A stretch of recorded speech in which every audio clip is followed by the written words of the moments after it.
Representative Delozier, the floor is yours. Thank you, Mr. Speaker. I rise today to thank my colleagues for their unanimous vote on House Resolution 525, recognizing October as Domestic Violence Awareness Month in Pennsylvania. I've done this for many years and unfortunately have to continue doing this to raise that awareness.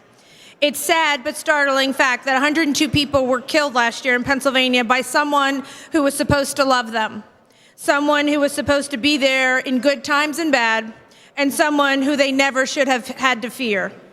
The victims were all ages, races, incomes, and education levels. The youngest victim was 1 year old.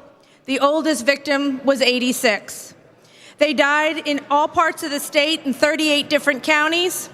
And tragically, 2 of those deaths were law enforcement officers who responded to the domestic violence call: State Police Trooper Landon Weaver and Canonsburg Police Officer Scott Basham.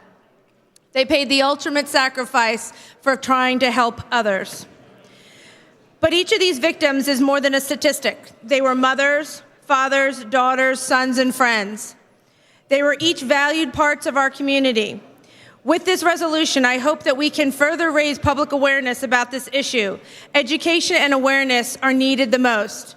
I'm joined by my colleague, Representative Dawkins, and many of us who feel the fact that this is an issue that needs education. During the month of October, a red silhouette, which is part of the Silent Witness Initiative, will stand in the Capitol Rotunda to help bring attention to domestic violence.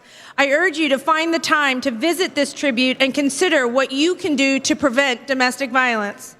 No one should think that they are alone and feel that they have to face these demons alone.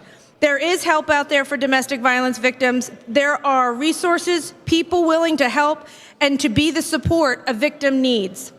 They need to stay strong and get their lives back on track. They didn't ask to be a victim. I'm hopeful that this resolution can send a strong message that Pennsylvanians will not tolerate this type of activity. There is much more to do, and it is up to us to keep pushing, fighting for the victims, and be their voice and educate every chance that we get. It's imperative that we continue to raise consciousness and change public perception. This can happen to anyone in any family. No one deserves to be a victim of domestic violence. Thank you, Mr. Speaker. Thank you, Representative Delozier.